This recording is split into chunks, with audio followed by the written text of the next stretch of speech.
Meet నిర్వహిస్తున్న సందర్భంగా ఈ సంక్రాంతి పండుగ సందర్భం ఉన్నప్పటికీ కూడా ఈ ప్రెస్ మీట్కు ఉన్నటువంటి ప్రాధాన్యతను దృష్టిలో పెట్టుకొని మా ఆహ్వానాన్ని పెద్ద మనసుతో అంగీకరించి ఈ ప్రెస్ మీట్ కార్యక్రమానికి విచ్చేసినటువంటి గౌరవ ప్రింట్ మీడియా వారికి, గౌరవ ఎలక్ట్రానిక్ మీడియా వారికి, గౌరవ సోషల్ మీడియా వారికి, గౌరవ డిజిటల్ మీడియా ప్రతినిధులందరికీ మాదిగ రిజర్వేషన్ పోరాట సమితి తెలంగాణ రాష్ట్ర కమిటీ పక్షాన సామాజిక ఉద్యమ నమస్కారాలు, హృదయపూర్వకంగా ధన్యవాదాలు తెలియజేస్తున్నాను. ఈ ప్రెస్ మీట్ ఉద్దేశించి ఎంఆర్పిఎస్ వ్యవస్థాపక అధ్యక్షులు పద్మశ్రీ మందకృష్ణ మాధవ్ గారు మాట్లాడతారు. ఈ ప్రెస్ మీట్లో ఎంఆర్పిఎస్ రాష్ట్ర అధ్యక్షులు doctor Govinda Naresh Madiga, high court advocate Dunna Ambedkar, Madiga student federation రాష్ట్ర అధ్యక్షులు సండే కార్తిక్ మాదిగ, హైదరాబాద్ జిల్లా ఎంఎస్పీ అధ్యక్షులు టివి నరసింహారావు మాదిగ, ఎంఎస్ఎఫ్ రాష్ట్ర అధికార ప్రతినిధి కొమ్మ శేఖర్ మాదిగ, హైదరాబాద్ జిల్లా అధికార ప్రతినిధి డప్పు మల్లికార్జున్ మాదిగ, హైదరాబాద్ జిల్లా ఉపాధ్యక్షులు ఇటుక శ్రీకృష్ణ మాదిగ, అలాగే సీనియర్ నాయకులు రామచంద్ర మాదిగ మరియు తదితర నాయకులు ఈ ప్రెస్ మీట్ కార్యక్రమంలో పాల్గొనడం జరిగింది. ఇప్పుడు ఈ ప్రెస్ మీట్ కార్యక్రమాన్ని ఉద్దేశించి ఎంఆర్పిఎస్ వ్యవస్థాపక అధ్యక్షులు పద్మశ్రీ మందకృష్ణ మాధవ్ గారు మాట్లాడతారు.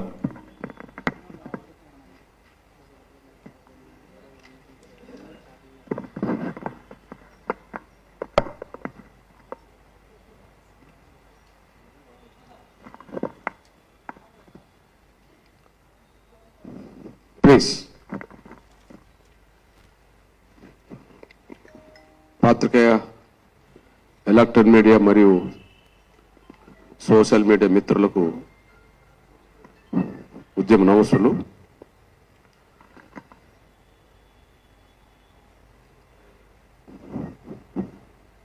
ముందుగా నా ప్రెస్ మీట్ కంటే ముందుగా మీకు ఒక విజ్ఞప్తి.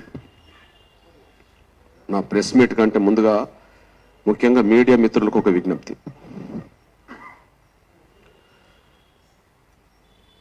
ఇది కోదాడ కర్ల రాజేష్ లాకప్ డెత్కు సంబంధించిన అంశం. కర్ల రాజేష్ లాకప్ డెత్ గురై చనిపోయింది ఈ రోజుకు 2 నెలలు. నవంబర్ 16, ఇవాళ జనవరి 16లో ఉన్నాం. 60 రోజులుగా ఈ మూమెంట్ నడుస్తున్నది. ప్రత్యక్షంగా ఎంఆర్పిఎస్ పరంగా నేను ఇన్వాల్వ్ అయ్యి ఢిల్లీ నుండి వచ్చినాక 26వ తారీఖు నుంచి మొదలుకుంటే 50 రోజులు. ఈ 50 రోజుల్లో ఇప్పటికీ కోదాడ మొదలుకొని సూర్యాపేట, హైదరాబాద్ లెవెల్లో నిరంతరం పోలీసుల చేత లాకప్ డెత్ గురైన అంశం మీద నిరంతరం మాట్లాడుతూ వస్తున్నాం. మీకు ఒక విజ్ఞప్తి చేస్తున్నా, దయచేసి లాకప్ డెత్ గురై 60 రోజులు అవుతుంటే ఒక్క మెయిన్ మీడియా దాని మీద ఒక ఇంటర్వ్యూ తీసుకోలేకపోయింది. ఒక మెయిన్ ఎలక్ట్రానిక్ మీడియా దాని మీద ఒక స్టోరీ బోర్డు ఏర్పాటు చూపెట్టలేకపోయింది. నా సోషల్ మీడియా మీదనే ఇప్పుడు నేను ఎక్కువ ఆధారపడ్డా. సోషల్ మీడియా తమ్ములు ఎవరు కూడా కోదాడకి వెళ్ళి పరిశీలించినట్టు కనిపించట్లా. మనిషి ప్రాణానికి సంబంధించిన అంశం. మనుషుల ప్రాణాలు తీసి మేము తప్పించుకుంటామని చెప్పి అహంకారంతో పోలీసు యంత్రాంగం ప్రదర్శిస్తున్న విషయం మీరు చూడండి. నిన్న ఒక ఎన్టీవీలో ఎవరి మీదనో పోలీసులు అరెస్ట్ చేసిండ్రు అని చెప్పి ఏదో కేసులో దుష్ప్రచారం. ఒక చిన్న విషయమో ఏ విషయమో మీరు పరిణామం తీసుకోండి. దాని మీద మన మెయిన్ మీడియా బాగా ప్రచారం చేస్తుంది. కానీ ఒక దళితుడు లాకప్ డెత్ విషయంలో ఒక స్టోరీ ఒక స్టోరీ చూపెట్టలేకుండా పోయింది. ఎవరు ఒక ఇంటర్వ్యూ తీసుకోలేకుండా పోయారు. అంటే దళితుల పేద వర్గాల ప్రాణాలు పోయినా పట్టించుకోరు. కానీ మమ్మల్ని అరెస్ట్ చేస్తే మాత్రం మొత్తం పత్రికా స్వేచ్ఛకే మొత్తం భంగకరమైంది అనే పద్ధతిలో మీడియా స్వేచ్ఛకే భంగకరమైన పద్ధతిలో చూపెట్టడం జరుగుతుంది. ఇది న్యాయం కాదు. 50 రోజులుగా దీని మీద వాదిస్తున్నాం. మేం పెట్టే ఏ వాదనలో చిన్న పొరపాటున్నా నేను సారి చెప్పగలను. ఈ కేసు నుండి నేను వెనుకకు తగ్గగలను. మీరొక్కసారి నా విజ్ఞప్తి మేరకు మీరు ఏ తేదీ ఇస్తే ఆ తేదీ నేను కోదాడకు తీసుకెళ్తా. మిమ్మల్ని ఒక ప్రత్యేక బస్సు పెట్టాను సరే, నేను మీ వెంబడి వస్తా. ఒక ప్రత్యేక బస్సు పెట్టాను సరే, హైదరాబాద్ నుంచి ఎలక్ట్రానిక్ మీడియా, ప్రింట్ మీడియా పెద్దల్ని, సోషల్ మీడియా తమ్ములు చెల్లెలందరినీ నేను కోదాడకు తీసుకెళ్తాను. ఒక్కసారి అక్కడికి వచ్చి వాస్తవాలు ప్రచారం చేయండి. వాస్తవాలు మాత్రమే సమాజం దృష్టి తీసుకురండి. ఆ ఒక్క విజ్ఞప్తి చేస్తున్నా నేను. బాధ సంఘటన జరిగి నాటికి 2 నెలలు ఎంఆర్పీస్ పూర్తిగా ఇన్వాల్వ్ అయ్యి దాని మీదే కాన్సన్ట్రేట్ చేస్తున్నది 50 రోజులు. వాటికి ఎవరు పట్టించుకోవాలా? ఇంతెందుకు ఒక రాజకీయ పార్టీ నాయకులు కూడా అక్కడికి పోలే. రాజకీయ పార్టీలకు దళితుల ప్రాణాలు, వాళ్ళ ఓట్లు కావాలి కానీ వాళ్ళ ప్రాణాలు పోయినా పట్టించుకోరు. మన మీడియా పెద్దలకు వర్గ దృక్పథం ఉండద్దు, అందరి కోసం ఉండాలా. మాకు అన్యాయం జరిగినప్పుడే మేము రోడ్డు ఎక్కుతామని కాదు. సొసైటీలో ఎవరికి అన్యాయం జరిగినా రోడ్ ఎక్కే మనస్తత్వం కలిగి ఉండాలి, వాస్తవాలు చూపెట్టే మనస్తత్వం కలిగి ఉండాలి. ఎక్కడనొక్కది అక్కది లోపించింది. అయితే 2 నెలలు గడుస్తున్నా కూడా ఒక లాకప్ డెత్ మీద ఎంత వివాదం జరుగుతుంటే వాళ్ళ ప్రత్యక్షంగా తెలంగాణలో ఉండే పోలీసు వర్సెస్ ఎంఆర్పీస్గా మారింది. నేను పోలీసు వ్యవస్థకు మొత్తం వ్యతిరేకం కాదు. అక్కడ లాకప్ డెత్కు గురై దళితుడి పక్షాన్ని మాట్లాడుతున్నాం. లాకప్ డెత్ కారకులైన పోలీసుల మీద చర్య తీసుకోమంటున్నాం. పోలీసు వ్యవస్థకు మేము వ్యతిరేకం కాదు. ఈ ప్రపంచంలో ఏ వ్యవస్థలైనా పోలీసు వ్యవస్థ ఉండాల్సిందే. నేరాలు అరికట్టాల్సిందే, శాంతి భద్రతలు కాపాడాల్సిందే. ఆ కోణంలో వాళ్ళు కూడా ఎంతో శ్రమ కోరుతూ డ్యూటీ చేస్తున్నారు, ఎంతో త్యాగాలు కూడా కొన్ని సందర్భాలు చేస్తున్నారు. మేము గౌరవిస్తాం. కానీ మనుషుల ప్రాణాలు తీసుకోవడం మేము తప్పించుకుంటామనే పద్ధతిలో అక్కడక్కడ పోలీస్ యంత్రాంగం ప్రవర్తిస్తుంటే దాన్ని చూస్తూ ఊరుకోవద్దు కదా, మౌనంగా ఉండద్దు కదా. అట్లా చూస్తూ ఊరుకుంటే మౌనంగా ఉంటే బలేది పేద వర్గాల బిడ్డలు కదా. ఏ పోలీస్ స్టేషన్కి వెళ్ళినా ఎస్సీలు, ఎస్టీలు, బీసీలు బాధితులు కనీసం ఫిర్యాదు చేయడానికి వెళ్తే వాళ్ళకు గౌరవ మర్యాదలు ఇయ్యరు ఈ డిపార్ట్మెంట్.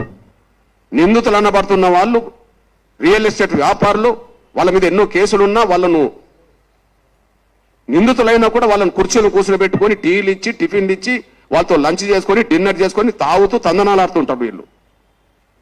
పేద వర్గాలకు సంబంధించిన బాధితుల వినతి పత్రాలకు, ఫిర్యాదులకు విలువనివ్వరు. ఉన్నత వర్గాలకు సంబంధించిన వాళ్ళకు ఊడిగం చేస్తుంటారు.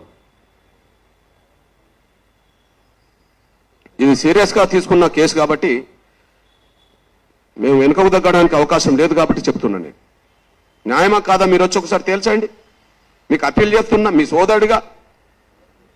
30 ఏళ్ళ ఎంఆర్పిఎస్ పోరాటంలో ఏనాడు పోలీసులతో ప్రత్యక్షంగా మేము అజేయలే. శాంతియుత పోరాటాలకు మేము విలువనిచ్చాం, ప్రజాస్వామ్యబద్ధంగా ఉద్యమాలు చేశాం, చాలా సమస్యలకు పరిష్కార మార్గం తీసుకొచ్చాం ఒక్క ఎంఆర్పిఎస్ ఉద్యమం. కానీ ఇప్పుడు దారుణంగా అక్రమ నిర్బంధంలో చిత్రహింసలు పెట్టి చనిపోవడానికి దారితీసింది పోలీసుల వల్ల. ఆ సంఘటన మేము ఎదురు తీసుకొస్తున్నాను. నేను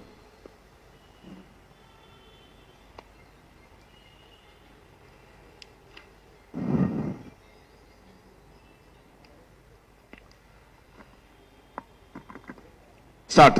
నా మిత్రులారా,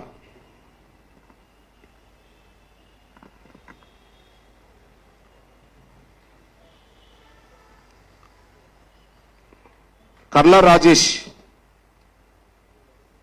లాకప్ డెత్కు సంబంధించిన విషయంలో 2 సెక్షన్ల కింద ఎస్ఐ మీద, సిఐ మీద కేసు నమోదైంది.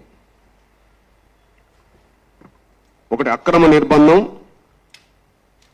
2 మనిషిని వేధించడం, చిత్రహింసలు పెట్టడం. ఇది 127B 1152 ఇది ఎస్ఐ మీద సిఐ మీద కేసు నమోదైంది. మరియు ఎస్సీ ఎస్టీ అట్రాసిటీ కేసు నమోదైంది.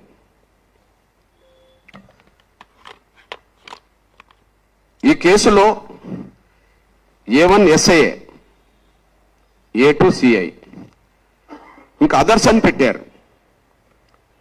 ఈ అదర్స్లో అప్పటి డిఎస్పీ శ్రీధర్ రెడ్డి కూడా ఉంటాడు. ఆయనను A3గా చేర్చాలి. ఇప్పుడు ఉన్న సూర్యాపేట ఎస్పీ నరసింహ ఉంటాడు. ఆయనను A4గా చేర్చాలి. మిగిలిన అక్రమ నిర్బంధానికి పాత్ర పోషించిన ఎస్ఐ దగ్గర ఉండబడే హోంగార్డు నుంచి మొదలుకుంటే కానిస్టేబుల్ ఉన్నారు. సిఐ దగ్గర ఉండబడే కానిస్టేబుల్ ఉన్నారు. అప్పుడు డిఎస్పీ సెలవులో ఉన్నట్టుగా చెప్తున్నప్పటికీ డిఎస్పీ ఆదేశాల మేరకే డిఎస్పీకి సంబంధించిన ఐడి పార్టీకి సంబంధించిన పోలీసులు కూడా ఉన్నారు. దీన్ని తెలిసి కూడా ఈ కేసు సాక్ష్యాలను కనుమరుగు చేసే కుట్రల్లో ఎస్పీ గారు కూడా ఉన్నాడు. ఇది తెలిసి కూడా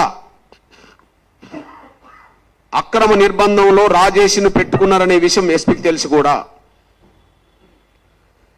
అక్రమ నిర్బంధం చిత్రహింసలకు ప్రధాన బాధ్యులు ఎస్ఐ సిఐ డిఎస్పీ వాళ్ళ ముగ్గురు సిబ్బంది. ఎస్ఐ సిఐ డిఎస్పీ వాళ్ళ ముగ్గురు సిబ్బంది. ఈ అక్రమ నిర్బంధం అనే విషయం తెలిసి కూడా ఆ అక్రమ నిర్బంధాన్ని ప్రోత్సహించింది ఎస్పీ. ఆ అక్రమ నిర్బంధంలో చిత్రహింసలకు గురి చేయడానికి కారకుడు ఎస్పీ. అదే సమయంలో అతను అనారోగ్యం గురై గాంధీ ఆసుపత్రిలో చనిపోయిన తర్వాత ఆ మరణానికి అసలు కారణాలను బయటికి రాకుండా సాక్ష్యాలను కనుమరుగు చేయడానికి ప్రయత్నం చేసింది ఎస్పీ. మా దగ్గర సాక్ష్యాలు ఉన్నాయి. అందుకే నేను మొదటి నుంచి ఈ విషయాన్ని, ఈ కేసును హోంగార్డు నుంచి మొదలుకుంటే ఎస్పీ వరకు ఇందులో నిందితులని చెప్తున్నాం మొదటి నుంచి. ఇప్పుడు నా స్టేట్మెంటే కాదు. ఈరోజు లాకప్ డెత్ గురైన తర్వాత 60 రోజులకు చెప్తున్న మాటే కాదు. ఎంఆర్పిఎస్ ప్రత్యక్షంగా ఇన్వాల్వ్ అయిన 50 రోజుల నుంచి నేను అధ్యయనం చేసిన కాడ నుంచి తెలిసి మాట్లాడుతున్న విషయం. అందుకనే ఇది సూర్యాపేట హోంగార్డు మొదలుకొని ఎస్పీ వరకు ఇన్వాల్వ్ అయిన కేసు కాబట్టి దీన్ని హైకోర్టు సిట్టింగ్ జడ్జితో విచారణ జరిపించాలని మొదటి నుంచి మేము డిమాండ్ చేస్తున్నాం. దానికి రాష్ట్ర ప్రభుత్వం పట్టించుకోవట్లా. ఇప్పుడు గత కేసీఆర్ ప్రభుత్వం సిబిఐని ఇక్కడ ఏ కేసులో విచారణ చేయకుండా తీర్మానం చేసి అడ్డుకున్న విషయం మనందరూ తెలుసు.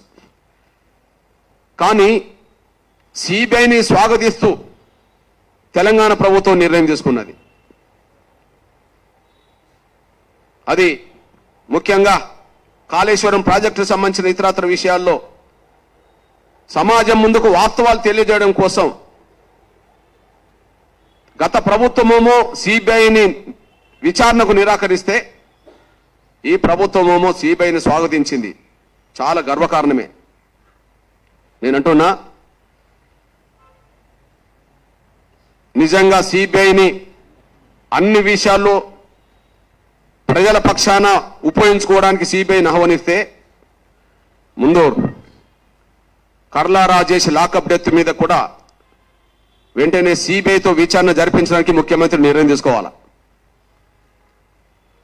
మీ రాజకీయ ప్రత్యర్థులను జైల్లో పెట్టడం కోసమో వేధించడం కోసమో సిబిఐని ఆహ్వానించడం కాదు.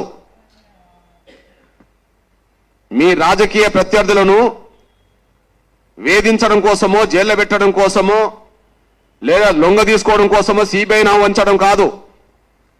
మీ పోలీసులు చేసిన నేరాలను అరికట్టడానికి, ప్రజలకు రక్షణ కల్పించడానికి, పోలీసులు ఏ స్థాయిలో నేరానికి పాల్పడ్డా వాళ్ళని వదిలిపెట్టేది లేదని చెప్పడానికి ముఖ్యమంత్రి రేవంత్ రెడ్డి గారికి నిజంగా ఆ ధైర్యం, ఆ నిజాయితీ ఉంటే కోదాడ కర్ల రాజేష్ లాకప్ డెత్ విషయంలో సిబిఐని ఆహ్వానించాలి, సిబిఐతో విచారణ జరిపించాలి.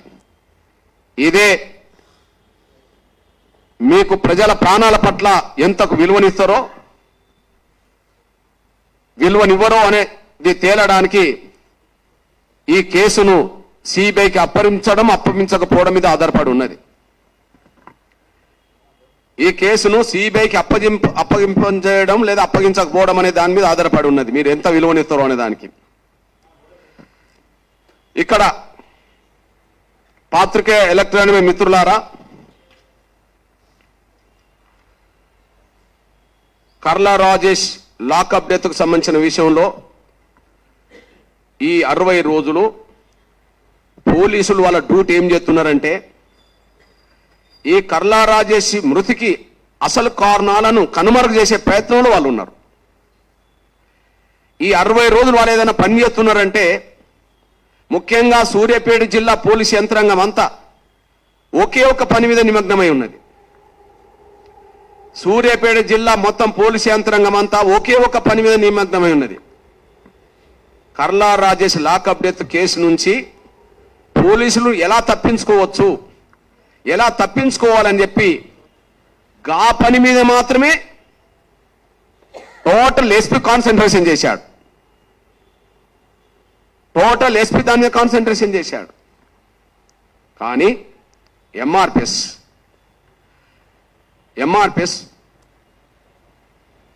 గత 50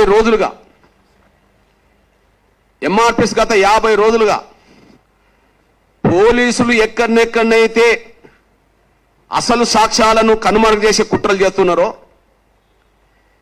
ఎక్కడెక్కడైతే ఈ రాజేష్ కేసును బలహీనం చేయడానికి కుట్రలు చేస్తున్న ప్రతి చోట సాక్ష్యాలు సమీకరిస్తున్నది. వాళ్ళు సాక్ష్యాలను కనుమరుగు చేసే ప్రయత్నంలో ఉన్నారు ఈ 2 నెలలు. కానీ సాక్ష్యాలను సమాజం ముందు పెట్టడానికి సమకూర్చే పనిలో ఎంఆర్పిఎస్ నిమగ్నమై ఉన్నది. అందుకు ఒక లేటెస్ట్ సాక్ష్యమే చెప్తున్నా. నేను మొదటి నుంచి పోస్ట్ మార్టం చేయడమే పోలీసుల పర్యవేక్షణలో జరిగిందని, పోస్ట్ మార్టం నిర్వహించడం అనేది రాజకీయ నాయకుల ఒత్తిడికి తలొగ్గి వాళ్ళ ప్రలోభాలకు తలొగ్గి పోస్ట్ మార్టం చేశారని నేను మొదటి నుంచి పోస్ట్ మార్టం మీద అనుమానం వ్యక్తం చేస్తూ రీపోస్ట్ మార్టంకు డిమాండ్ చేస్తున్న విషయం మీ అందరికీ తెలుసు. ఇప్పుడు కొత్తగా నేను చెప్తున్నది కాదు. గతంలో నిర్వహించిన పోస్ట్ మార్టం మీద మాకు అనుమానం ఉన్నది. మళ్ళీ రీపోస్ట్ మార్టం చేయాలనే మాట ఇప్పుడు నేను డిమాండ్ చేస్తలేను. నేను 50 రోజుల నుంచే నేను డిమాండ్ చేసుకుంటూ వచ్చాను. అందుకు లేటెస్ట్ సాక్ష్యం చెప్తున్నాను నేను. ఉదాహరణకు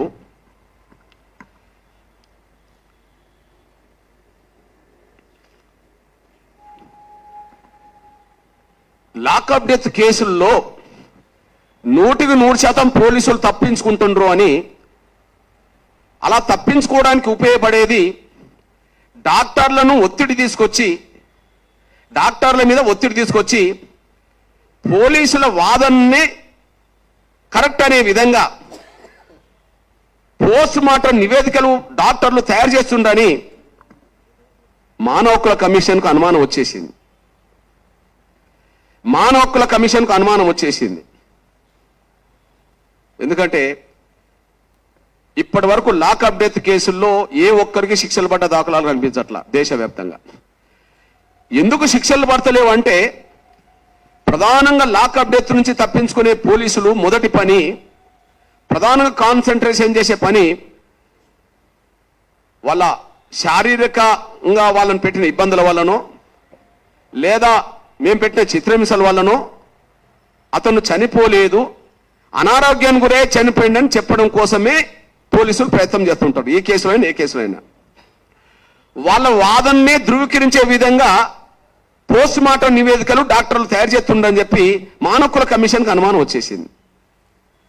నేను మానవ హక్కుల కమిషన్ రంగనాథ్ మిశ్రా గారు ముఖ్యమంత్రులకు రాసిన లేఖ అందులో సారాంశం మాత్రమే వినిపిస్తా. ముఖ్యమంత్రులకు రాసిన లేఖ అందులో సారాంశం మాత్రమే వినిపిస్తా.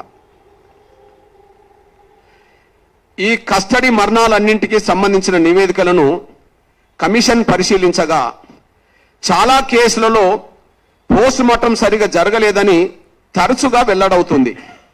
సాధారణంగా నివేదికలు అజాగ్రత్తగా తయారు చేయబడుతున్నాయి మరియు మరణానికి కారణం గురించి ఒక అభిప్రాయం రావడానికి ఏమాత్రం సహాయపడట్లేదు. సత్యాన్ని అణిచివేయడానికి ఒక పద్ధతి ప్రకారం ప్రయత్నం జరుగుతుందని మరియు నివేదిక కేవలం సంఘటనలపై పోలీసుల వర్షన్ మాత్రమే కమిషన్ అభిప్రాయంగా వచ్చింది. అంటే పోలీసుల అభిప్రాయమే నివేదిక తయారు చేయడానికి దారితీస్తున్నది అని చెప్పి ముఖ్యమంత్రులకు లేఖ రాసి ఇంకొక మాట అన్నది. స్థానిక వైద్యులు పోలీసుల ఒత్తిడికి లోనవుతున్నారు. స్థానిక వైద్యులు పోలీసుల ఒత్తిడికి లోనవుతున్నారని చెప్పి పోస్ట్ మార్టం నిర్వహించేటప్పుడు పలు జాగ్రత్తలు తీసుకోవాలని చెప్పి మార్గదర్శక సూచనలు జారీ చేసింది. దీన్ని బట్టి పోలీస్ కస్టడీ మరణాలన్నిటినీ కనుమరుగు చేసుకోవడానికి పోలీసులు ఎవరి మీద ఆధారపడుతున్నారంటే పోస్ట్ మార్టం నివేదికల మీద ఆధారపడుతుంటారు అనే విషయం స్పష్టంగా రుజువు అవుతాను. ఓకే, ఇక్కడ ఈ కర్ల రాజేష్ లాకప్ డెత్ విషయం కూడా పోలీసులను కలవరబెడుతుంది. కాబట్టి పోలీసుల కాన్సన్ట్రేషన్ మొత్తం సికింద్రాబాద్ గాంధీ ఆసుపత్రిలో జరిగిన పోస్ట్ మార్టం నివేదికను వాళ్ళకు అనుకూలంగా మలుచుకోవడం కోసం ప్రయత్నం చేశారు. అందుకో సాక్ష్యం మీ కండ్ల ముందు పెడుతున్నా చూడండి. నేను మొదటి నుంచి ఒక మాట చెప్పాను. ఇందులో ప్రధాన నిందితుడు సురేష్ రెడ్డి, చిలుకూరు ఎస్ఐ. ఇక్కడ పోస్ట్ మార్టం నిర్వహించింది లక్ష్మీకాంత్ రెడ్డి అని చెప్పాను. మొదటి నుంచి చెప్పాను. పోస్ట్ మార్టం నిర్వహించింది లక్ష్మీకాంత్ రెడ్డి అని చెప్పాను. మీరు చూడండి, డాక్టర్ లక్ష్మీకాంత్ రెడ్డి. ఇక్కడ పోస్ట్ మార్టం నిర్వహించేటప్పుడు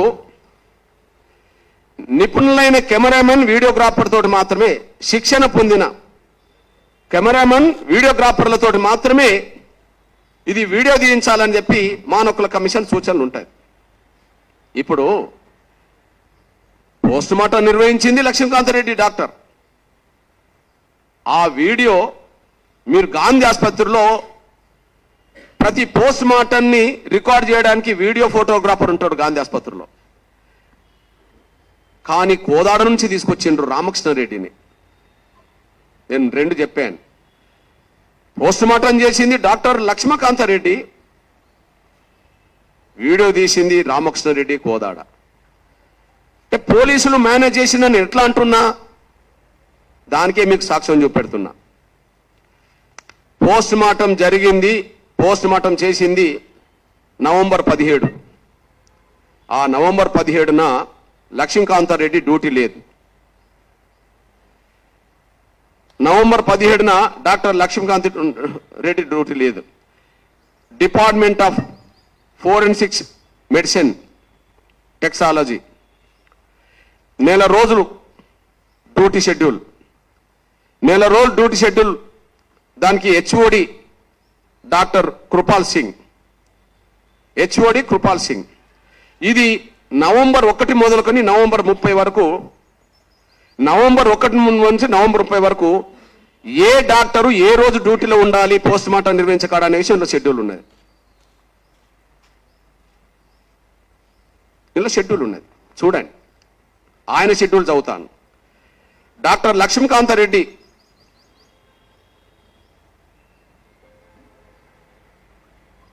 ప్లీజ్ 8వ తారీఖు నాడు నవంబర్ ఉన్నది. డాక్టర్ లక్ష్మీకాంతారెడ్డి 13వ తారీఖు నాడు డ్యూటీ ఉన్నది. లక్ష్మీకాంతారెడ్డికి 19వ తారీఖు నాడు డ్యూటీ ఉన్నది. 19 ఉన్నది, 13 ఉన్నది, 8 ఉన్నది, 17 లేదు.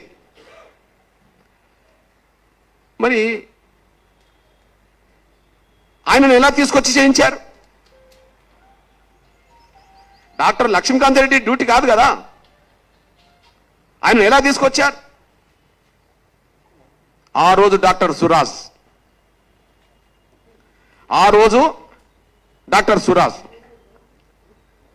16 తారీఖు నాడు కృపాల్ సింగే హెచ్ఓడినే, మళ్ళీ 18వ తారీఖు నాడు Kripal సింగే హెచ్ఓడినే.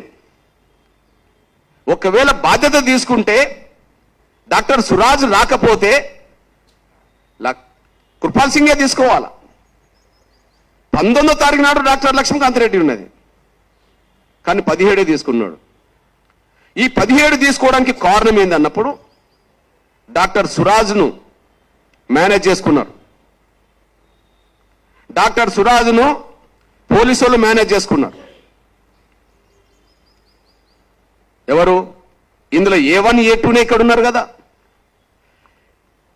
A1 SI, A2 SI CI, వీళ్ళిద్దరూ కోదాడ చిలుకూరు సంబంధించిన పోలీసులు. కోదాడ చిలుకూరు పోలీసులు గాంధీ ఆసుపత్రిలో వాళ్ళకి పని ఏంటి? కోదాడ చిలుకూరు పోలీసులకు గాంధీ ఆసుపత్రిలో వాళ్ళకి పని ఏంటి? వాళ్ళు 16, 17 తారీఖు నాడు ఇక్కడ ఎందుకున్నారు? ఉన్నారానికి సాక్ష్యం ఏంటిది? ఉన్నారానికి సాక్ష్యం ఏంటిది? వాళ్ళు రావద్దు కదా. లాకప్ డెత్కు ప్రధాన కారకులు వాళ్ళే కదా, వాళ్ళు రావద్దు కదా. హుజూర్ నగర్ జైలు నుండి వచ్చిండు, హుజూర్ నగర్ సంబంధించిన వాళ్ళు వస్తారు. చిలుకూరు కోదాడ పోలీసులకు సంబంధం లేదు కదా. ఇలా A1 A2 గాంధీ ఆసుపత్రిలో ఉన్నారు కదా. ఈ A1 A2లు స్థానిక ఎమ్మెల్యే, కోదాడ ఎమ్మెల్యే సహకారంతో డాక్టర్ సురాజ్ను మేనేజ్ చేసుకొని ఆయనను ఆ రోజు డ్యూటీలోకి రాకుండా చేసుకున్నారు. ఆయనను డ్యూటీలో రాకుండా చేసుకున్నాడు. మీ దృష్టికి తీసుకొస్తున్నాను. ఆయన డ్యూటీలో రాకపోతే సెలవు పెడతాడు. ఆయన డ్యూటీలోకి రాకపోతే సెలవు పెడతాడు. ఆ సెలవు పెట్టిన స్థానంలో కృపాల్ సింగ్ అయినా పోస్ట్మార్టం చేయవచ్చు, ఇంకెవరికైనా డ్యూటీ అప్పచెప్పవచ్చు. కానీ ఆ రోజు సెలవు కూడా పెట్టని డాక్టర్ సురాజ్ హెచ్ఓడికి ఒక మెసేజ్ పంపుతాడు 16 తారీఖు నాడు సాయంత్రం 5:20 ఏం పంపుతాడు? Good evening sir, please permit to avail PDO tomorrow. Doctor Lakshmikantareddy will be attending my mortuary duty tomorrow. ఈయన నేను రాలేను అని చెప్పుకోవడానికి అవకాశం ఉండాలి, కానీ నా స్థానంలో లక్ష్మీకాంతారెడ్డి మాత్రమే వస్తాడని ఎందుకు పెట్టింది? ఈయన నేను రాలేనని చెప్పుకోవచ్చునేమో, నాకు అనారోగ్యమో ఇతరత్ర కారణాల వల్ల నేను రేపు డ్యూటీలోకి రాకపోతున్నాను చెప్పుకోవచ్చు. ఆ తర్వాత హెచ్ఓడి డిసైడ్ చేసుకుంటాడు ఎవరిని పెట్టుకోవాలనే విషయంలో. కానీ ఇవాళ డ్యూటీలో పాల్గొనాల్సిన ఆయన 17వ తారీఖు నాడు పోస్ట్ మార్టం డ్యూటీలో పాల్గొనాల్సిన ఆయన నేను రావట్లేదు, కానీ లక్ష్మీకాంతారెడ్డిని మాత్రమే తీసుకోండి అని చెప్పడం జరిగింది. దీన్ని బట్టి డాక్టర్ సురాజ్ను మేనేజ్ చేసుకొని వాళ్ళు అనుకున్న లక్ష్మీకాంతారెడ్డినే, ఎందుకంటే ఎమ్మెల్యే రెడ్డే కదా, నంబర్ 1 SI A1 రెడ్డే కదా, వాళ్ళను ఈ కేసు నుండి తప్పించడం కోసం మళ్ళా లక్ష్మీకాంతారెడ్డినే పెట్టుకున్నారు. పోనీ సికింద్రాబాద్లో మానవ హక్కుల కమిషన్ నివేదిక ప్రకారంగా నిబంధనల మేరకే వీడియో తీయాల. ఆ వీడియోగ్రాఫర్కు సంపూర్ణమైన అవగాహన ఉండాలి, ఆయనకు శిక్షణ ఇచ్చి ఉండాలి. ఇది మరి గాంధీ ఆసుపత్రిలో ప్రతిరోజు వీడియో తీస్తారు కదా పోస్ట్ మార్టం చేసే విషయంలో. మరి గాంధీ ఆసుపత్రిలో వీడియో తీసే వీడియోగ్రాఫర్ ఉండంగా, ఫోటోగ్రాఫర్ ఉండంగా, మరి కోదాడ నుంచి రామకృష్ణ రెడ్డిని తీసుకొచ్చి ఎట్లా చేశారు అంటే పోలీసులు తీసుకొచ్చారు. పోలీసు వాళ్ళే పోస్ట్ మార్టం చేయించుకున్నారు. పోలీసు వాళ్ళే తీసుకొచ్చారు, పోలీసు వాళ్ళే డ్యూటీ మార్పించుకున్నారు, పోలీసు వాళ్ళే పోస్ట్ మార్టం చేయించారు. వాళ్ళు రిపోర్ట్ అనుకూలంగా తెప్పించుకుంటారు. మానవ హక్కుల కమిషన్ ఏదైతే చెప్పిందో పోలీస్ కస్టడీ మరణాల్లో ఎక్కువ డాక్టర్లు పోలీసుల మాటకు భయపడి వాళ్ళకు అనుకూలంగా ఇస్తున్నారు, దీనివల్ల వాళ్ళకు పోలీసులు శిక్షల నుండి తప్పించుకుంటారని చెప్పి మానవ హక్కుల కమిషన్ స్పష్టంగా ముఖ్యమంత్రులకు లేఖ రాసింది. దీన్ని బట్టి మీరు అర్థం చేసుకుంటారని ఆశిస్తున్నా. మేము వాళ్ళు సాక్ష్యాలను కనుమరుగు చేయడానికి ఎంత ప్రయత్నాలు చేసుకుంటూ వస్తున్నారో, సాక్ష్యాలను వెలికి తీయడానికి మేమెంత ప్రయత్నం చేసుకుంటూ వస్తున్నామో, ఇది సాక్ష్యం అనే విషయం మీ దృష్టికి వస్తున్నాను నేను. ఇంతకంటే ఏం కావాలా? అందుకోసం కదా మేము నిన్నటి వరకు సిట్టింగ్ జడ్జితో విచారణ జరిపించమని డిమాండ్ చేస్తున్నది. అందుకోసం కదా ఇప్పుడు సిబిఐతో విచారణ జరిపించే నిజాయితీ ఉంటే ముఖ్యమంత్రిని కోరుతున్నది. ఇక్కడ డిఎస్పీ పాత్ర, డిఎస్పీ శ్రీధర్ రెడ్డి ఆయన సెలవులు ఉన్నాడని చెప్పి వాళ్ళు టెక్నికల్గా ఆధారాలు చూపెడతారు. ఆయన సెలవులున్నా పర్యవేక్షణ చేశాడు. డిఎస్పీకి ఉండబడే ఐడి సిబ్బంది కూడా ఈ అక్రమ నిర్బంధం కేసులో ఉన్నారు. అక్రమ నిర్బంధ కాలంలో నిర్బంధం చేసింది డిఎస్పీ పరిధిలో పనిచేసే కానిస్టేబుల్ కూడా ఉన్నాడు. డిఎస్పీ పరిధిలో పనిచేసే కానిస్టేబుల్ డిఎస్పీకి తెలియకుండా పాల్గొంటాడా? ఇక్కడ ఎస్ఐ పరిధిలో పనిచేసే కానిస్టేబుల్ ఉన్నారు, పేర్లు ఉన్నాయి, హోంగార్డులు ఉన్నారు. సిఐ పరిధిలో పనిచేసే హోంగార్డు ఉన్నాడు, కానిస్టేబుల్ ఉన్నారు. ఓకే, అట్లనే డిఎస్పీ పరిధిలో పనిచేసే వాళ్ళు కూడా ఉన్నారు. అంటే అక్రమ నిర్బంధానికి ప్రధాన కారకుల్లో ఎస్ఐ వస్తాడు, ఎస్ఐ సిబ్బంది వస్తుంది, సిఐ వస్తాడు, సిఐ సిబ్బంది వస్తారు, డిఎస్పీ వస్తాడు, డిఎస్పీ సిబ్బంది కూడా వస్తాడు. అదే సమయంలో డిఎస్పీని ఈ కేసు నుండి తప్పించడం కోసం డీజీపీ గారు ఆయన అక్కడి నుండి వెంటనే ట్రాన్స్ఫర్ చేశాడు. కానీ అప్పటికే ఈయన డ్యూటీలో ఉన్నాడు మరణించే నాటికి. 14వ తారీఖు నుంచి 13వ తారీఖు డ్యూటీలో ఉన్నాడు. 16 తారీఖు నాడు చనిపోయిండు. ఇక్కడ నుంచి ఎస్ఐ చిలుకూరు ఎస్ఐ రావాలంటే డిఎస్పీ పర్మిషన్ లేకుండా వస్తాడా సాక్ష్యాలను కనుమరుగు చేయడానికి? కోదాడ సిఐ కోదాడ నుంచి విత్ డ్యూటీలో ఇక్కడికి వచ్చిండు అనుకోండి, డిఎస్పీకి సంబంధం లేకుండా వాళ్ళ పరిధి దాటి ఇక్కడికి వస్తారా? అంటే డిఎస్పీ పంపించినట్టే కదా. ఒక కానిస్టేబుల్ ఎక్కడికన్నా వెళ్ళాలంటే ఎస్ఐ పర్మిషన్ ఉండదా? సిఐ పర్మిషన్ ఉండదా? డిఎస్పీ పరిధిలో పనిచేసే వాళ్ళకు డిఎస్పీ పర్మిషన్ ఉండదా? మరి ఎస్ఐ సిఐలు హైదరాబాద్ రావడానికి, పోస్ట్ మార్టం కంటే ముందు రోజు పోస్ట్ మార్టం జరిగే రోజు ఇక్కడ ఉండడానికి డిఎస్పీ పర్మిషన్ లేకుండానే వచ్చారా? అంటే డిఎస్పీ కూడా ఇది అక్రమ నిర్బంధం, చిత్రహింసల వల్ల చనిపోయిందని తెలుసు కాబట్టి ఎస్ఐ మీద కేసు కాకుండా, ఈ సిఐ మీద కేసు కాకుండా, తన మీద కూడా కేసు కాకుండా చూసుకోవడం కోసమే సాక్ష్యాలను కనుమరుగు చేసే కుట్రలో ఆయన పాత్ర పోషించిండు. ఆ పాత్ర పోషించడం వల్ల వాళ్ళు ఇక్కడికి వచ్చేసారు.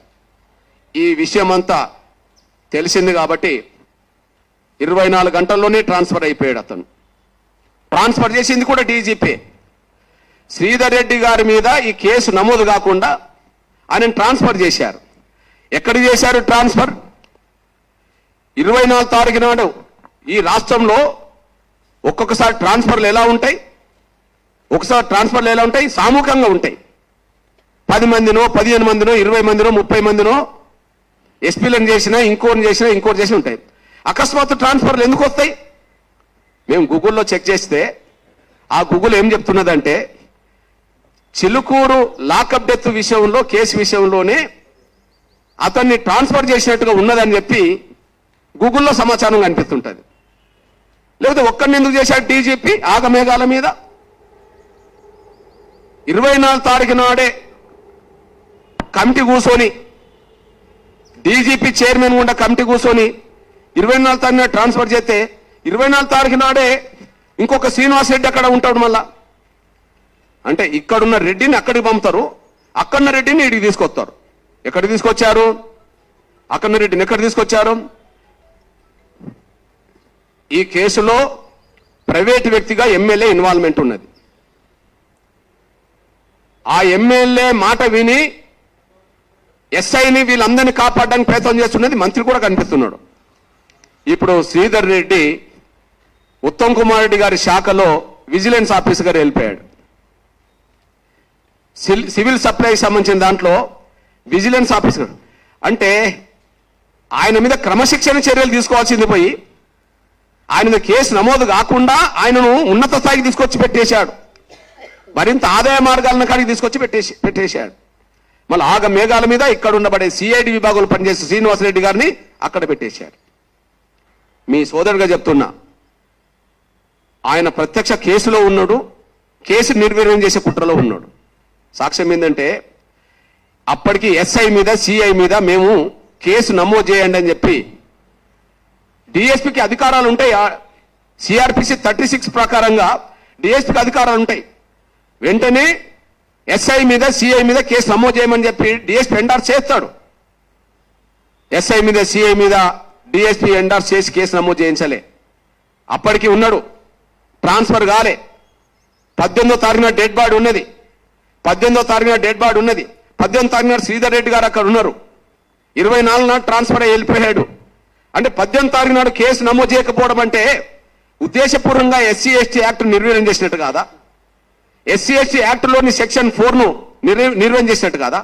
ఆ పరంగా అతను నిందితుడు కాదా? ఆ పరంగా అతను నిందితుడు కాదా?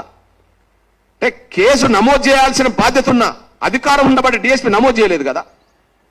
అంటే కేసులో నిందితుడే, సాక్ష్యాలను మాయం చేయడానికి ఎస్ఐఎన్సీని పంపింది ఆయనే.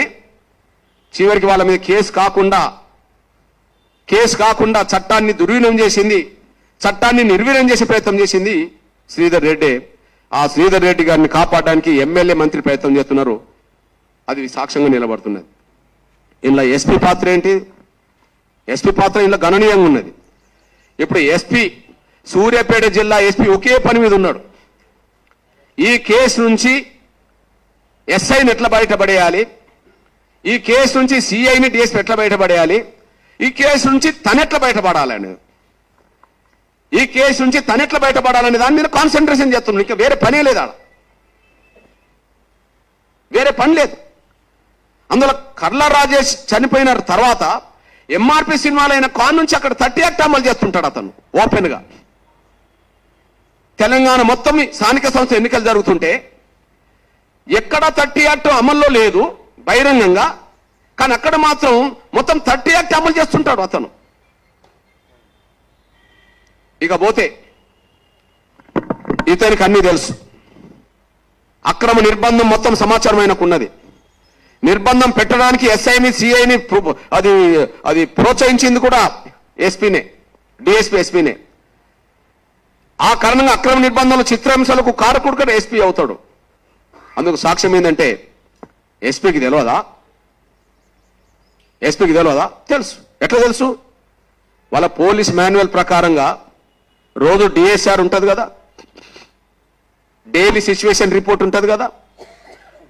ఏ స్టేషన్లో ఏ లాకప్లో ఎంతమంది ఇల్లీగల్ గా ఉన్నారు, ఎంతమంది లీగల్ గా పెట్టుకున్నాం అనే విషయం ప్రతిరోజు స్టేషన్ ఆఫీసర్ ఎస్ఐ సిఐకి పంపుతాడు, సిఐ డిఎస్పీకి పంపుతాడు, డిఎస్పీ ఎస్పీకి పంపుతాడు.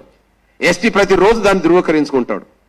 నేనంటున్నా 9వ తారీఖు నాడు రాజేష్ని అరెస్ట్ చేశామని చూపెట్టే మీరు 4వ తారీఖు నాడు రాజేష్ 5, 6, 7, 8, 9 మీరు అరెస్ట్ చూపెట్టేంత వరకు రాజేష్ చట్టవిరుద్ధమైన అక్రమ నిర్బంధంలోనే మీ స్టేషన్లో ఉన్నది వాస్తవం కదా. మీకు నివేదికలు రావాలి కదా. అదే సమయంలో ప్రతి జిల్లా ఎస్పీకి ప్రతి మండల పోలీస్ స్టేషన్ పరిధిలో ఎస్పీ ఉంటాడు కదా, స్పెషల్ బ్రాంచ్ ఉంటుంది కదా. వాళ్ళు ప్రతిరోజు నివేదిక ఇస్తారు కదా. అంటే నీ నివేదికలో ఉన్నది ఇక్కడ అక్రమ నిర్బంధంలో ఉన్నారు అని. అదే సమయంలో డిఎస్ఆర్ రిపోర్ట్లో ఉన్నది అక్రమ నిర్బంధంలో ఉన్నారు అని చెప్పి. అంటే నీ ఆమోదం ఉన్నది కాబట్టిగానే ఎలాంటి కేసు నమోదు కానీ ఫిర్యాదు కానీ రోజుల్లోనే వాళ్ళని అక్రమ నిర్బంధంలో పెట్టడానికి దారితీసింది. లేకపోతే ఎస్ఐ సిఐ వాళ్ళు అంత ధైర్యం చేసేవాళ్ళు కాదు.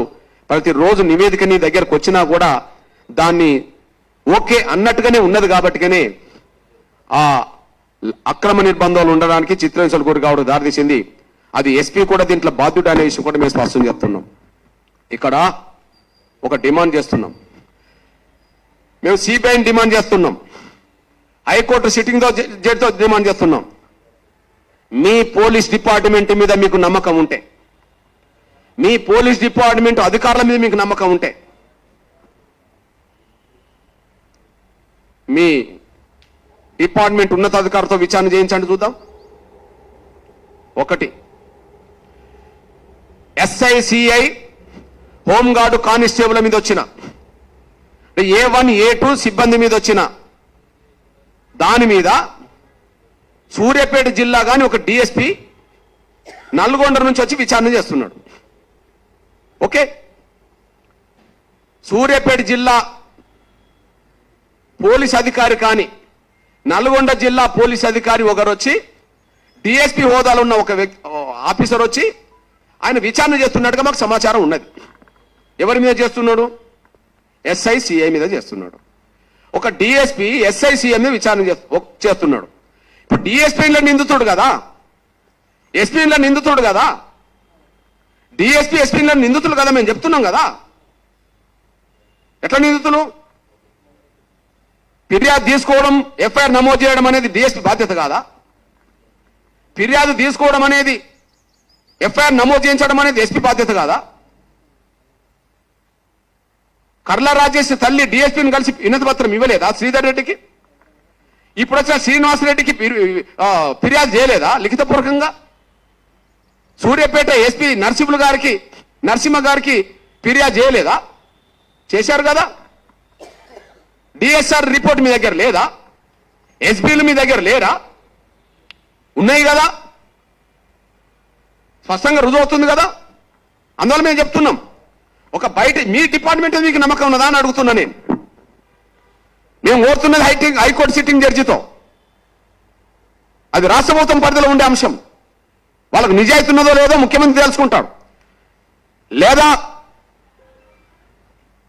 ఏదో ప్రాజెక్టు విషయంలో అవినీతి జరిగిందని చెప్పి అది వాస్తవమో ఏదో తెలుసుకోవడానికో లేదా వేధింపులు గురి చేయడానికో భయపెట్టడానికో సిబిఐతో విచారణ జరిపిస్తున్నారు కదా. అంతకుముందు కేసీఆర్ గవర్నమెంట్ సిబిఐని నిరాకరించింది కదా తెలంగాణ రాష్ట్రానికి. కానీ మీకు సిబిఐని స్వాగతించారు కదా, అంత ధైర్యం నిజాయితీ ఉన్నది కదా. మేము సిబిఐని డిమాండ్ చేస్తున్నాం. కానీ డీజీపీకి తమ పోలీసుల మీద నమ్మకం ఉంటే, తమ పోలీసు వ్యవస్థ మీద నమ్మకం ఉంటే, డిఎస్పీ ఎస్పీ మీద వచ్చిన వాటి మీద, డిఎస్పీ ఎస్పీ మీద వచ్చిన వాటి మీద ఒక డిఐజీ తోటో ఐజీ తోటో అడిషనల్ డీజీ తోటో విచారణ జరిపించండి. మీ డిపార్ట్మెంట్లో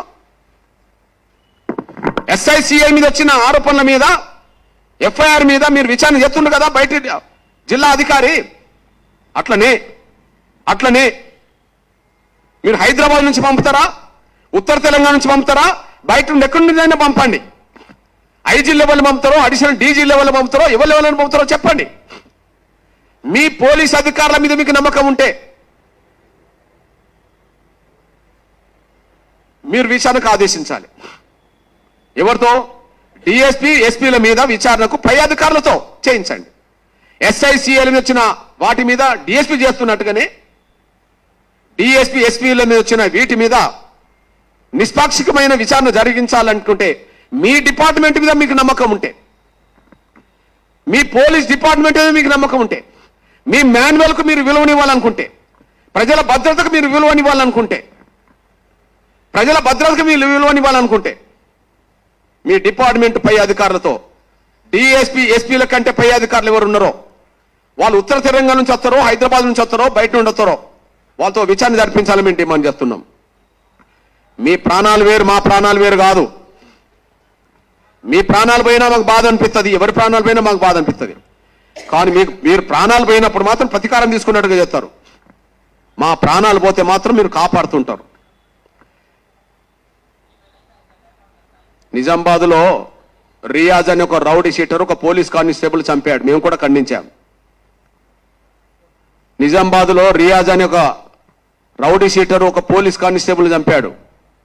మేము కూడా ఖండించాం. తప్పే. కానీ 4 రోజులు తిరగక ముందే ఆ రియాజ్ను ఎన్కౌంటర్ మీరు చేశారు. అంటే పోలీస్ కానిస్టేబుల్ ప్రాణాలు తీసేస్తే వాళ్ళు ఎవరినైనా వాళ్ళ ప్రాణాలు మీరు తీసేశారు. మా ప్రాణాలు తీసిన వాళ్ళని మీరు కాపాడతారా? మా దళితుల ప్రాణాలు తీసిన వాళ్ళని మీరు కాపాడతారా? వారం రోజులు తిరగక ముందే 4 రోజులు తిరగక ముందే రియాజ్ని ఎన్కౌంటర్ చేశారు కదా. చనిపోయిన పోలీస్ కానిస్టేబుల్ కుటుంబాన్ని పరామర్శించడం కోసం డీజీపీ శివధర్ రెడ్డి గారు వెళ్ళాడు కదా. మరి మా బిడ్డల ప్రాణాలు తీసిన కాడ ఆ కుటుంబాన్ని పరామర్శించడానికి డీజీపీ వెళ్ళవచ్చు కదా. డీజీపీ శివధర్ రెడ్డి గారు వెళ్ళవచ్చు కదా. కానిస్టేబుల్ ప్రాణం పోతే ప్రాణానికి ప్రాణం అన్నట్టుగా ప్రతీకారం తీసుకున్నట్టుగా చేశారు.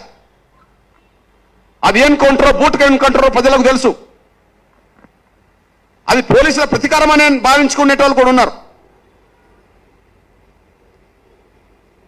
మీరెవరన్నా నష్టపోతే మీరు ప్రతీకారం తీసుకుంటారు చట్టాన్ని పక్కకు పెట్టి. మా బిడ్డల్ని చట్టాన్ని ధిక్కరించి చంపుతారా? మా బిడ్డల ప్రాణాలను వాళ్ళ విధంగా తీసేస్తారా? తీసేసిన వాళ్ళని మీరు కాపాడుకుంటారా? ఇదేనా ఫ్రెండ్స్ పోలీస్ అంటే? పోలీస్ విధానం ఇదేనా? ఇట్లనే ఉంటుందా? ఈ పరిస్థితిలో 60 రోజుల క్రితం లాకప్ డెత్ జరిగితే 50 రోజుల పాటు ఈ అంశాన్ని ఎంఆర్పిఎస్ ముందుకు తీసుకెళ్తుంటే ఎలక్ట్రానిక్ మీడియా వాస్తవాలను బయటికి తీసుకోవడానికి ఒక్క ప్రయత్నం చేయలే. మెయిన్ ప్రింట్ మీడియా కనీసం ఎట్లా జరిగిందనే విషయం తెలుసుకోవడానికి ఒక సీనియర్ రిపోర్టర్ను పంపలే. ఇవాళ అంతో ఇంతో సమాజం ముందు సోషల్ మీడియా వచ్చిన తర్వాత కొద్దిగా ఏదైనా సంఘటన జరిగితే వెంటనే సమాజానికి తెలుస్తున్నది.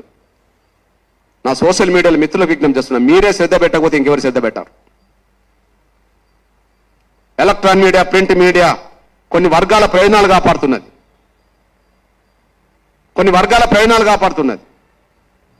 వాళ్ళకు ప్రజల ప్రాణాల కంటే పోలీసులతో స్నేహాలు, అధికారం ఉన్న వాళ్ళతో స్నేహాలు వాళ్ళకు ముఖ్యమైపోయింది. వీళ్ళ వల్ల ఇవాళ బలైన దళితులు పేద వర్గాలే కాబట్టి మాకు సంబంధం లేదన్నట్టుగా మాట్లాడడం జరుగుతున్నది. ఈ నేపథ్యంలో మీకు విజ్ఞప్తి చేస్తున్నా, నేను సోషల్ మీడియా నా తమ్ముళ్ళు చెల్లెలకు విజ్ఞప్తి చేస్తున్నా, మీరు ఒక తేదీ నిర్ణయం తీసుకుంటే ఆ తేదీ రోజు సగౌరవంగా మిమ్మల్ని నేనే తీసుకెళ్తా కోదాడకు. ఎలక్ట్రానిక్ మీడియా, ప్రింట్ మీడియాకి సంబంధించిన నిన్న పోలీసు వాళ్ళు పోయి ఒక ఎన్టీవీకి సంబంధించిన రిపోర్టర్స్ ఏదో అరెస్ట్ చేసిన మరి మీడియా అంతా గగ్గోలు పెట్టినట్టుగానే మాట్లాడుతున్నది. అరే ప్రాణాలకు లేని విలువ మీ దగ్గరకు వచ్చి అరెస్ట్ అవుతూనే అంత అదైపోతుందా? అరెస్ట్ అక్రమే నేను ఖండిస్తా. దాని గురించి ఎందుకు మాట్లాడతలేరు? ఎందుకు ఒక స్టోరీ బోర్డు పెట్టలేదు? ఎందుకు ఒక ఇంటర్వ్యూ తీసుకోలేదు? ఎందుకు ఆ కుటుంబం తల్లి 60 రోజులుగా డీజీపీ దగ్గరకు వస్తుంది, ఎస్సీ కమిషన్ దగ్గరకు వచ్చింది, మానకుల కమిషన్ దగ్గరకు వచ్చింది, అంతటా తిరగరాని చోట్లలో తిరిగే చోట్లలో తిరుగుతూనే ఉన్నది. ఆ తల్లి ఆవేదనకు విలువనివ్వరా? కన్న కొడుకును కోల్పోయి కనీసం నా కొడుకు చనిపోవడానికి కారకులకు కనీసం చట్టపరంగా శిక్షలు జరగాలని కోరుకుంటుంది. నా కొడుకు ఎట్లాగో తిరిగి రాడు, కానీ మరో రాజేష్ చనిపోకుండా ఉండాలంటే దీని కారకులైన వాళ్ళ మీద చట్టపర శిక్షలు ఉండాలని కోరుతున్నది. నేను ఒక్క కర్ల రాజేష్ గురించే కాదు, భవిష్యత్తులో మరిన్ని కర్ల రాజేష్లు జరగద్దని. ఇప్పుడు కర్ల రాజేష్ కాడ ఇన్ని నేరాలకు పాల్పడ్డా సాక్ష్యాలను కనుమరుగు చేయడం కూడా నేరమే కదా. ఒక మర్డర్ చేసిన వ్యక్తి రక్తాన్ని తుడిచిండు అనుకోండి, లేదా ఒక మర్డర్ చేసిన వ్యక్తిని ఎవరన్నా షెల్టర్ ఇచ్చిండు అనుకోండి, అది కూడా నేరం కింద వస్తుంది కదా. మరి మీరు లాకప్ డెత్లో చంపి పోలీసు వాళ్ళు ఏం చేస్తున్నారు? పోస్ట్ మార్టం రిపోర్టును పక్కదారి పట్టి ఇస్తారు. ఇక్కడ ఎంఆర్ఓ ఉన్నాడు, ఆయన ప్రేక్షక పాత్ర పోషించిండు. పోస్ట్ మార్టం నిర్వహించే రోజు ఎంఆర్ఓ అక్కడ ఉంటాడు. ముషిరాబాద్ పోస్ట్ మార్టం చేసే సమయంలో అక్కడ ఉండాలి. ఆయన ప్రేక్షక పాత్ర పోషించిండు. ఆయన పెట్టాలి వీడియోగ్రాఫర్ను. నాకు సంబంధం లేదు, పోలీసు వాళ్ళే పెట్టింది అంటారు. గాంధీ ఆసుపత్రి చుట్టూ పోలీస్ స్టేషన్ ఉన్నది కదా, గాంధీ ఆసుపత్రిలో వీడియోగ్రాఫర్ ఉన్నారు కదా. మేజిస్ట్రేట్ విచారణ జరుగుతున్న సమయంలో మీరు రాసుకొని వాళ్ళతో అమాయకులతో సంతకాలు పెట్టించుకుంటారు కదా. పోలీసుల మాటిని పోలీసులు వీడియో కోదాడ నుంచి తీసుకొస్తే మీరు మౌనంగా ఉంటారు కదా. ఇక్కడ నేరాన్ని కప్పిపుచ్చుకోవడానికి పోలీసు వాళ్ళంతా పనిచేస్తుంటే ఆ పోలీసు వాళ్ళకు భయపడే మానవ హక్కుల కమిషన్ రంగనాథ్ మిశ్రే లేఖ రాసింది అంటున్నది. పోలీసు వాళ్ళు డాక్టర్ల మీద ఒత్తిడి తీసుకొచ్చి వాళ్ళకు అనుకూలంగా రిపోర్టు రాసుకుంటుండ్రు అని. ఇది సాక్ష్యం కదా. మేజిస్ట్రేట్లు పరిధిలో పోలీసులు పనిచేయాలి కానీ పోలీసుల పరిధిలో ఉండరు కదా. మరి ఎంఆర్ఓ ఎవరి పరిధిలో ఉన్నట్టు? పోలీసుల పరిధిలో ఉన్నట్టు. ఎవరు వాళ్ళు? Kodad SI, Kodad CI, Chilukuru SI. వీళ్ళు నిందితులు ఇక్కడికి వచ్చి పోస్ట్ మార్టం మీద ప్రభావితం చేస్తారు. ఆ రోజు డ్యూటీ లేని డాక్టర్ని తీసుకొచ్చి డ్యూటీ చేయించుకుంటారు. ఆ రోజు డ్యూటీ ఉన్న వ్యక్తితో నేను రానని చెప్పించుకుంటారు. గవర్నమెంట్ గాంధీ ఆసుపత్రిలో వీడియోగ్రాఫర్ ఉంటే ఆ వీడియోగ్రాఫర్ను ఆ రోజు రానివ్వరు, కోదా నుండి తీసుకొచ్చి తెస్తారు. దీన్ని బట్టి మనకు స్పష్టంగా అర్థమవుతుంది. మళ్ళీ చెప్తున్నా, గత 2 నెలలుగా పోలీసులు కేసును కనుమరుగు చేయడానికి, సాక్ష్యాలన్నీ మాయం చేయడానికి ప్రయత్నం చేస్తుంటే ఎంఆర్పిఎస్ వాళ్ళు మాయం చేయాలన్న ప్రతి చోట వాటిని వెలుగుతీసే ప్రయత్నం చేస్తున్నది. దీన్ని వదిలే ప్రసక్తి లేదు. ఇప్పటి వరకు హోంగార్డు మొదలుకొని కానిస్టేబుల్, ఎస్ఐ, సిఐ, డిఎస్పీ, ఎస్పీల వరకు ఏం ఉన్నారు. దీన్ని నిర్లక్ష్యం చేసి ఇంకా పై అధికారులు ఎవరు వాళ్ళ పాత్ర పోషించినా వాళ్ళ పేర్లు కూడా బయట పెడతాం. ఎవరిని వదలం. పోలీస్ వ్యవస్థకు మొత్తం వ్యతిరేకం కాదు, కానీ చట్టాలు మాకు వర్తించవని అహంకారంతో ప్రదర్శించే, ఇష్టానుసారంగా ప్రజల మీద దౌర్జన్యాలు చేసే, ప్రజల మరణాలకు కారకులయ్యే పోలీసులను వదిలిపెట్టే ప్రసక్తి లేదు. ఈ విషయంలో సిబిఐని డిమాండ్ చేస్తున్నాం. ఈ విషయంలో హైకోర్టు సిట్టింగ్ జడ్జితో విచారణ జరిపి డిమాండ్ చేస్తున్నాం. ఈ డీజీపీ గారికి మీ డిపార్ట్మెంట్ మీద మీకు నమ్మకం ఉంటే పై అధికారితో విచారణ చేయాలని డిమాండ్ చేస్తున్నాం. ఇంతకన్నా ఏం చేయాలా? 60 రోజులు గడుతుంది, పోలీసుల నుంచి ఖండన లేదు. 60 రోజులు గడుతున్నది, పోలీసుల నుంచి వివరణ లేదు. 60 రోజులు గడుతుంది, పోలీసుల వ్యవస్థ నుంచి కనీసం జవాబు లేదు. వాళ్ళు వివరణ ఇవ్వరు, వాళ్ళు జవాబు చెప్పరు, వాళ్ళు ఖండించారు. దీన్ని బట్టి చూడవచ్చు, అక్కడ ఎస్ఐఓ, సిఐఓ, డిఎస్పీఓ, ఎస్పీఓ లేదా ఇక్కడ డీజీపీ వరకు ఈ రిపోర్ట్ వచ్చింది కదా. కర్ల రాజేష్ మరణం అది అనారోగ్యానికి గురై చనిపోయిందే తప్ప మాకు సంబంధం లేదని చెప్పి ఒక్కరు మాట్లాడతలేరు బహిరంగంగా. దాన్ని బట్టే కర్ల రాజేష్ మరణానికి పోలీసులు ఎంత కారణమో అది వాళ్ళకే తెలుసు కనుక ఆ కేసు సాక్ష్యాలను మాయం చేయడానికి, ఆధారాలను మాయం చేయడానికి డాక్టర్ల మీద, ఇతర వ్యవస్థ మీద వాళ్ళు ప్రభావితం చేస్తున్నారు. అందుకే ఇది సాక్ష్యంగా కనిపిస్తున్నది. ఇవాళ డాక్టర్లు కూడా ఎంత రాజకీయ నాయకులు ఒత్తిడి తగ్గుతుందంటే ఇక్కడ ప్రత్యేకంగా చెప్తున్నా, ఇందులో సురజ్ స్థానంలో లక్ష్మీకాంత్ రెడ్డి రావడానికి, లేదా సికింద్రాబాద్లో ఉండబడే వీడియోగ్రాఫర్ స్థానంలో, గాంధీ ఆసుపత్రిలో ఉండబడే వీడియోగ్రాఫర్ స్థానంలో కోదాడ మయూరి ల్యాబ్కి సంబంధించిన రామకృష్ణారెడ్డి రావడానికి ప్రైవేట్ వ్యక్తిగా ఎమ్మెల్యే బాధ్యత వహించక తప్పదు. ఆమె సూచన మేరకే ఎస్పీ పనిచేస్తున్నాడు. ఇప్పుడు మంత్రి కూడా ఇన్వాల్వ్ అయినట్టుగా ఉన్నది. ఖచ్చితంగా రాజకీయ మూల్యం చెల్లించే కాడ కోదాడ ఎమ్మెల్యే, అదే సమయంలో భవిష్యత్తు రోజుల్లో హుజూర్నగర్ నుంచి ప్రాతినిధ్యం వహిస్తున్న ఉత్తమ్ కుమార్ రెడ్డి గారు బాధ్యత వహించక తప్పదు. ఎందుకంటే వీళ్ళని కాపాడుతున్నది, వీళ్ళని వెనుక వేసుకొని వస్తున్నది అటు కోదాడ ఎమ్మెల్యే పద్మావతి రెడ్డి గారును ఉత్తమ్ కుమార్ రెడ్డి గారే. వీళ్ళు బాధ్యత వహించక తప్పదు. అందులో భాగమే దీన్ని మరింత ఉద్యమంగా మలచడం కోసం ఈ నెల 18న అంటే రేపు లేదు ఎల్లుండే సూర్యాపేటలో ఎంఆర్పిఎస్ అనుబంధ విభాగాల రాష్ట్ర సదస్సు అక్కడ జరగబోతుంది. దాన్ని బట్టి ఈ కేసును మేము ఎంత సీరియస్గా తీసుకోబోతున్నామో రేపు రుజువు చేస్తామనేసి కూడా మర్చిపోదు. ఇక్కడ ఎవరిని వదిలిపెట్టే ప్రసక్తి లేదు. భవిష్యత్తు రోజుల్లో ఈ ప్రభుత్వానికి ప్రజల ప్రాణాల పట్ల విలువను ఇవ్వదలుచుకుంటే సిట్టింగ్ జడ్జితో విచారణకు సిద్ధం చేస్తుందో లేదా సిబిఐని కోరుతుందో ముఖ్యమంత్రి రేవంత్ రెడ్డి గారు తెలుసుకోవాలి. ఇంకా మేము అన్ని వ్యవస్థల దగ్గరికి వెళ్తామనేసి కూడా గుర్తు చేస్తున్నాం. రేపు లేదు ఎల్లుండే స్టేట్ ఎగ్జిక్యూటివ్, అన్ని అనుబంధ విభాగాల స్టేట్ ఎగ్జిక్యూటివ్ సూర్యాపేటలో జరగబోతుంది. భవిష్యత్తు కార్యాచరణ అక్కడ రూపొందించబోతున్నాం. ధన్యవాదాలు. నా తమ్ములు మీ అందరు విజ్ఞప్తి చేస్తున్నా, ఒక్కరోజు మీరు అనుకున్న టైంకే నేను సగౌరవంగా తీసుకెళ్తాను. ఒకసారి కోదాడ రావాల్సిందిగా ఇక్కడ సోషల్ మీడియా నా తమ్ములను, ప్రింట్ అండ్ ఎలక్ట్రానిక్ మీడియా పెద్దల్ని, సోదరులందరికీ నేను విజ్ఞప్తి చేస్తున్నాను. మా ఆహ్వానాన్ని లేదా ఆ తల్లి పడే బాధల్ని మీరు అర్థం చేసుకొని మీరు వస్తారని చెప్పి నేను ఆశిస్తున్నాను. నేను ధన్యవాదాలు.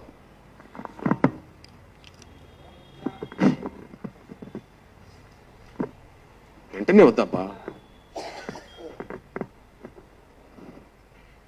థ్యాంక్ యూ నాన్న, మీ అందరికి ధన్యవాదాలు నాన్న.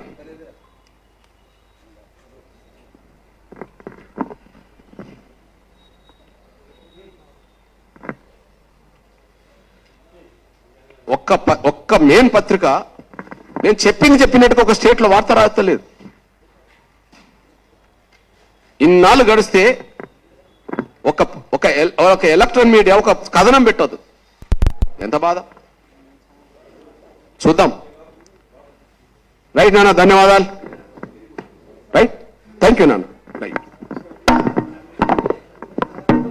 సంక్రాంతి సందర్భంగా కూడా ఎంఆర్పిఎస్ ఆహ్వానం మేరకు ఈ విలువైన సమయాన్ని కేటాయించి ప్రెస్ మీట్ కార్యక్రమంలో పాల్గొనడానికి విచ్చేసినటువంటి గౌరవ ప్రింట్ మీడియా ప్రతినిధులకు, ఎలక్ట్రానిక్ మీడియా ప్రతినిధులకు, సోషల్ మీడియా మరియు డిజిటల్ మీడియా ప్రతినిధులందరూ కూడా ఎంఆర్పిఎస్ తరఫున మా హృదయపూర్వకంగా ధన్యవాదాలు తెలియజేస్తూ ఇంతటితో ఈ ప్రెస్ మీట్ కార్యక్రమాన్ని ముగిస్తున్నాను. Thank you all.